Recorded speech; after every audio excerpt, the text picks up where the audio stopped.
Hello friends, ನಮಸ್ತೆ. Welcome back to Neelu cooking.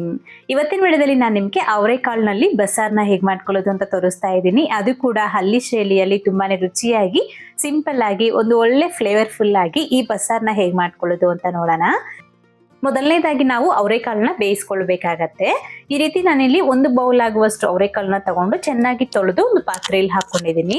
ಈಗ ಮತ್ತೆ ಇದಕ್ಕೆ ಒಂದು ಅರ್ಧ ಪಾತ್ರೆ ಆಗುವಷ್ಟು ನೀರನ್ನ ಹಾಕೊಂಡ್ಬಿಟ್ಟು ರುಚಿಗೆ ತగ్గಷ್ಟು ಉಪ್ಪು ಮತ್ತೆ ಒಂದು ಟೊಮೊಟೊ ಹಣ್ಣು, ಹಾಗೆ ನಿಮ್ ಖಾರಕ್ಕೆ ಎಷ್ಟು ಬೇಕೋ ಅಷ್ಟು 4 ಅಥವಾ ಒಂದು 5 ಹಸಿಮೆಣಸಿನಕಾಯಿ ಕೂಡ ಹಾಕೊಂಡು ಸ್ವಲ್ಪ ಎಣ್ಣೆ ಕೂಡ ಸೇರಿಸ್ಕೊಂಡು ಮೀಡಿಯಂ ಫ್ಲೇಮ್ ನಲ್ಲಿ ಒಂದು 1/4 ಭಾಗ ಬೇಯೋ ತನಕ ನಾವು ಇದನ್ನ ಬೇಯಿಸ್ಕೊಳ್ಬೇಕಾಗತ್ತೆ. ಸೊ ಬೇಗನೆ ಬೆಂದೋಗ್ಬಿಡತ್ತೆ.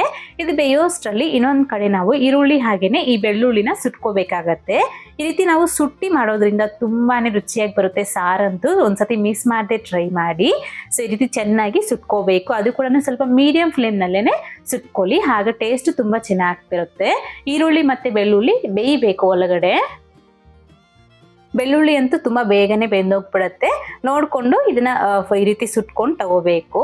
ಈ ರೀತಿ ಸುಟ್ಟಿದ್ದಾದ್ಮೇಲೆ ತಣ್ಣಗಾದ ನಂತರ ಆ ಹೊಟ್ಟೆಲನ್ನ ತೆಗೆದ್ಬಿಟ್ಟು ಪಕ್ಕಕ್ಕೆ ಇಟ್ಕೊಳ್ಳಿ. ನಾನಿಲ್ಲಿ ನಿಮ್ಗೆ ಅವರೆಕಾಳನ್ನ ಒಂದು 10 ನಿಮಿಷ ಆದ್ಮೇಲೆ ತೋರಿಸ್ತಾ ಇದ್ದೀನಿ. ಒಂದು 1/4 ಭಾಗ ಬೆಂದಿದೆ. ಸೊ ಈಗ ಇದರಲ್ಲಿ ಬೇಯಿಸ್ಕೊಂಡಿರೋ ಟೊಮೊಟೊ ಮತ್ತೆ ಹಸಿ ಮೆಣಸಿನಕಾಯಿನ ತೆಗೆದು ಒಂದು ಪ್ಲೇಟಲ್ಲಿ ಹಾಕಿ ಎತ್ತಿಟ್ಕೊಳ್ಳಿ. ಸೊ ನಾವು ಮಸಾಲೆ ರುಬ್ಬೋದಕ್ಕೆ ಹಾಕೊಳ್ತೀವಿ. ಈಗ ಮತ್ತೆ ಈ ಅವರೆಕಾಳು ಜೊತೆಗೆ ನಾನಿಲ್ಲಿ ಸೊಪ್ಪನ್ನ ಹಾಕೊಳ್ತಾ ಇದ್ದೀನಿ. ನಾನಿಲ್ಲಿ ದಂಟ್ ಸೊಪ್ಪನ್ನ ಉಪಯೋಗಿಸ್ಕೊಳ್ತಾ ಇದ್ದೀನಿ. ನೀವು ಇದ್ರ ಜೊತೆಗೆ ಬೇಕು ಅಂತಂದ್ರೆ ಸಬ್ಸಿಗೆ ಸೊಪ್ಪು, ಅದೇ ರೀತಿ ನುಗ್ಗೆ ಸೊಪ್ಪು ಇಂಥದ್ದು ಕೂಡ ಸೇರಿಸಿ ಮಾಡ್ಕೊಳ್ಬಹುದು, ಚೆನ್ನಾಗಿರತ್ತೆ. ಈ ರೀತಿ ಸೊಪ್ಪನ್ನ ಚೆನ್ನಾಗಿ ತೊಳೆದು ಸಣ್ಣದಾಗಿ ಕಟ್ ಮಾಡಿ ಹಾಕೋಬೇಕಾಗತ್ತೆ. ನಾನಿಲ್ಲಿ ಸ್ವಲ್ಪ ದೊಡ್ಡ ಸೈಜಿನ ಕಟ್ಟೆ ತಗೊಂಡಿದ್ದೀನಿ. ಸೊಪ್ಪು ಇಷ್ಟೇ ಹಾಕೋಬೇಕು ಅಂತ ಏನೂ ಇಲ್ಲ. ಸೊ ನಿಮ್ಗೆ ಯಾವ್ದು ಕಾಳು ಜಾಸ್ತಿ ಇದ್ರೆ ಅದನ್ನೇ ಹಾಕೊಳ್ಳಿ, ಅಥವಾ ಸೊಪ್ಪು ಜಾಸ್ತಿ ಇಷ್ಟ ಇದ್ರೆ ಅದನ್ನೇ ಜಾಸ್ತಿ ಆದ್ರೂ ಹಾಕೊಳ್ಬಹುದು, ಹೆಂಗಾದ್ರೂ ಸರಿ. ಸೊಪ್ಪೆಲ್ಲ ಈ ರೀತಿ ಹಾಕೊಂಡ್ಬಿಟ್ಟು ಒಂದು 5 ನಿಮಿಷ ನಾವು ಇದನ್ನ ಬೇಯಿಸ್ಕೊಂಡ್ರೆ ಸಾಕಾಗತ್ತೆ. ಒಂದ್ಸತಿ ಮಿಕ್ಸ್ ಮಾಡಿ ಕೊಟ್ಬಿಡಿ. ಸೊ ಒಂದು 5 ನಿಮಿಷ ಒಳಗಡೆ ಬೆಂದೋಗ್ಬಿಡತ್ತೆ. ನಾನಿಲ್ಲಿ ನಿಮ್ಗೆ ಒಂದು 5 ನಿಮಿಷ ಆದ್ಮೇಲೆ ತೋರಿಸ್ತಾ ಇದ್ದೀನಿ. ಸೊ ಕಾಳು ಈ ರೀತಿ ಪ್ರೆಸ್ ಮಾಡಿ ನೋಡಿದಾಗ ಚೆನ್ನಾಗಿ ಸಾಫ್ಟ್ ಆಗಿ ಪ್ರೆಸ್ ಆಗಬೇಕು. ಹಾಗೆ ಸೊಪ್ಪುಗಳನ್ನು ಬೆಂದೋಗ್ಬಿಟ್ಟಿರತ್ತೆ, ನೋಡೋ ಅವಶ್ಯಕತೆನೇ ಇರೋದಿಲ್ಲ. ಸೊ ಈ ರೀತಿ ಎರಡೂ ಸಹ ಬೆಂದ ನಂತರ ಹೀಗಿದ್ರಲ್ಲಿ ಒಂದು ಅರ್ಧ ಸೌಟ್ ಆಗುವಷ್ಟು ಈ ಬೆಂದಿರೋ ಕಾಳು ಮತ್ತೆ ಸೊಪ್ಪು ಇದನ್ನ ತಗೊಂಡು ಪಕ್ಕಕ್ಕೆ ಇಟ್ಕೊಳ್ಳಿ ಮಸಾಲೆ ರುಬ್ಬೋದಕ್ಕೆ. ಈಗ ಇದನ್ನ ಎತ್ಕೊಂಡ್ಬಿಟ್ಟು ಈ ರೀತಿ ನಾವು ಸಪ್ರೇಟ್ ಮಾಡ್ಕೋಬೇಕು. ಅದರಲ್ಲಿರೋ ನೀರನ್ನ ಸಪ್ರೇಟ್ ಮಾಡ್ಕೊಳ್ಳಿ. ಈ ರೀತಿ ನಾವು ಈ ನೀರಿನಲ್ಲಿ ಸಾರನ್ನ ಮಾಡ್ಕೊಳ್ತೀವಿ, ಹಾಗೆ ಇದರಲ್ಲಿ ನಾವು ಪಲ್ಯನ ಮಾಡ್ಕೊಳ್ತೀವಿ. ಸೊ ಇದು ಸೊಪ್ಪು ಮತ್ತೆ ಕಾಳು ಪೂರ್ತಿಗೆ ತಣ್ಣಗಾದ ನಂತರ ನೀರೆಲ್ಲನೂ ಸಹ ಚೆನ್ನಾಗಿ ಹಿಂಡಿ ಪಕ್ಕಕ್ಕೆ ಇಟ್ಕೊಳ್ಬೇಕು ಪಲ್ಯಕ್ಕೆ. ಈಗ ಫಸ್ಟ್ ನಾವು ಸಾರಿಗೆ ಮಸಾಲೆ ರುಬ್ಕೊಳ್ಳೋಣ.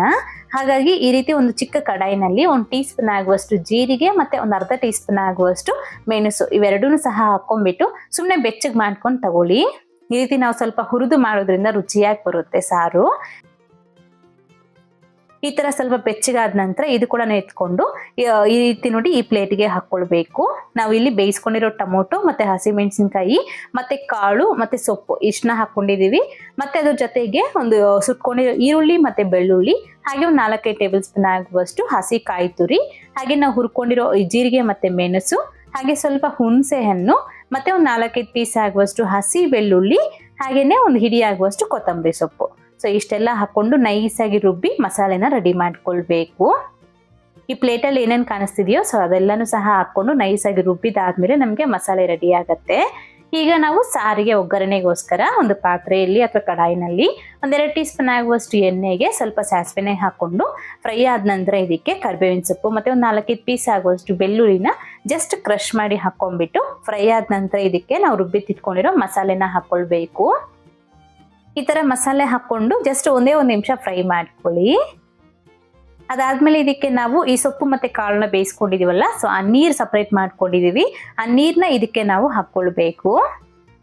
ಹಾಕೊಂಡು ಚೆನ್ನಾಗಿ ಮಿಕ್ಸ್ ಮಾಡ್ಕೊಂಡು ಗಟ್ಟಿಯಾಗಿದ್ರೆ ಇನ್ನ ಸ್ವಲ್ಪ ನೀರನ್ನ ಹಾಕೊಂಡು ಕನ್ಸಿಸ್ಟೆನ್ಸಿನ ಅಡ್ಜಸ್ಟ್ ಮಾಡ್ಕೊಳ್ಳಿ. ಒಂದ್ಸತಿ ಕುದಿಯೋಕ್ಕೆ ಶುರು ಆಗಿದ ನಂತರ ರುಚಿ ನೋಡ್ಕೊಂಡು ಉಪ್ಪೇನಾದ್ರೂ ಕಡಿಮೆ ಅಂತ ಅನ್ಸಿದ್ರೆ ಹಾಕೊಳ್ಳಬಹುದು. ಸೊ ಹಾಕೊಂಡು ಒಂದು 4-5 ನಿಮಿಷ ಚೆನ್ನಾಗಿ ಕುದಿಸ್ಕೊಂಡ್ರೆ ನಮಗೆ ಬಸ್ಸಾರು ರೆಡಿ ಆಗತ್ತೆ. ಸೂಪರ್ ಆಗಿರತ್ತೆ, ಟೇಸ್ಟ್ ಮಾತ್ರ ಮಿಸ್ ಮಾಡದೆ ಟ್ರೈ ಮಾಡಿ. ಬಿಸಿ ಬಿಸಿ ಮುದ್ದೆಗಂತೂ ಸೂಪರ್ ಆಗಿರತ್ತೆ. ಈಗ ನೆಕ್ಸ್ಟ್ ನಾವು ಆ ಸೊಪ್ಪು ಮತ್ತೆ ಕಾಳಿಗೆ ಪಲ್ಯಕ್ಕೆ ಒಗ್ಗರಣೆ ಹಾಕೊಳ್ಬೇಕು. ಈಗ ಈ ರೀತಿ ಒಂದು ಕಡಾಯಿನಲ್ಲಿ 1-2 ಟೇಬಲ್ ಸ್ಪೂನ್ ಆಗುವಷ್ಟು ಎಣ್ಣೆ ಈಗ ಪಲ್ಯ ಮಾಡ್ಕೊಳ್ಳೋದಕ್ಕೆ ಒಂದು ಕಡಾಯಿನಲ್ಲಿ ಎಣ್ಣೆ ಹಾಕೊಂಡು ಬಿಸಿಯಾಗಿದ ನಂತರ ಸಾಸಿವೆ ಮತ್ತೆ ಜೀರಿಗೆ, ಅದೇ ರೀತಿ ಒಂದು 4-5 ಪೀಸ್ ಆಗುವಷ್ಟು ಬೆಳ್ಳುಳ್ಳಿನ ಚೆನ್ನಾಗಿ ಕ್ರಶ್ ಮಾಡಿ ಹಾಕೊಳ್ಳಿ. ಹಾಗೆ 4-5 ಒಣಮೆಣಸಿನಕಾಯಿ ಕೂಡ ಮುರಿದ್ಬಿಟ್ಟು ಹಾಕಿ, ಮತ್ತೆ ಒಂದು ದೊಡ್ಡ ಸೈಜಿನ ಈರುಳ್ಳಿನ ಸಣ್ಣದಾಗಿ ಕಟ್ ಮಾಡಿ ಹಾಕೊಂಡು ಚೆನ್ನಾಗಿ ಫ್ರೈ ಮಾಡ್ಕೊಳ್ಬೇಕು. ಈ ತರ ನೋಡಿ ಜಸ್ಟ್ ಈರುಳ್ಳಿ ನಮಗೆ ಸಾಫ್ಟ್ ಆದ್ರೆ ಸಾಕಾಗತ್ತೆ. ಅನಂತರ ಇದಕ್ಕೆ ಸ್ವಲ್ಪ ಉಪ್ಪು ಕೂಡ ಸೇರಿಸ್ಕೊಂಡು ಸೊಪ್ಪಲ್ಲಿ ನೋಡ್ಕೊಂಡು ನಾವಿಲ್ಲಿ ಉಪ್ಪನ್ನ ಹಾಕೊಳ್ಬೇಕಾಗತ್ತೆ. ಉಪ್ಪು ಹಾಕೊಂಡು ಚೆನ್ನಾಗಿ ಮಿಕ್ಸ್ ಮಾಡಿಬಿಟ್ಟು ಇದಕ್ಕೆ ನಾವು ಫಸ್ಟೇನೆ ಬೇಯಿಸಿ ಹಾಗೇನೆ ನೀರೆಲ್ಲಾನು ಸಹ ಹಿಂಡಿಟ್ಕೊಂಡಿರೋ ಈ ಸೊಪ್ಪು ಮತ್ತೆ ಕಾಳನ್ನ ಹಾಕೊಳ್ಬೇಕು. ಬೇಯಿಸಿದಾದ್ಮೇಲೆ ನಾವು ಇದನ್ನ ಹಾಗೆ ಡೈರೆಕ್ಟ್ ಆಗಿ ಹಾಕೊಳ್ಬಾರ್ದು. ನೀರಿರುತ್ತೆ, ಪಲ್ಯ ತಿನ್ಲಿಕ್ಕೆ ಚೆನ್ನಾಗಿರೋದಿಲ್ಲ. ಅದನ್ನ ನೀಟಾಗಿ ಕೈಯಲ್ಲಿ 2 ಕೈ ಸಹಾಯದಿಂದ ಸೊಪ್ಪು ಮತ್ತೆ ಕಾಳನ್ನ ಚೆನ್ನಾಗಿ ಹಿಂಡಿ ಮತ್ತೆ ನಾವು ಆ ಸೊಪ್ಪನ್ನ ಇಲ್ಲಿ ಹಾಕೊಳ್ಬೇಕು. ಹಾಗೇನೆ ಒಂದು ಹಿಡಿ ಆಗುವಷ್ಟು ಕಾಯಿ ತುರಿ ಕೂಡ ಹಾಕೊಂಡು ಚೆನ್ನಾಗಿ ಮಿಕ್ಸ್ ಮಾಡ್ಕೊಂಡ್ರೆ ನಮಗೆ ಪಲ್ಯ ಕೂಡ ರೆಡಿ ಆಗತ್ತೆ.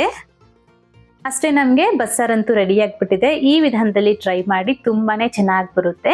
ಸೊ ಮತ್ತೆ ಇವತ್ತಿನ ಈ ವಿಡಿಯೋ ಇಷ್ಟರೆ ಲೈಕ್ ಮಾಡಿ, ಹಾಗೆ ನಿಮ್ಮ ಫ್ರೆಂಡ್ಸ್ಗೂ ಶೇರ್ ಮಾಡಿ. Thank you. Keep watching Neelu cooking.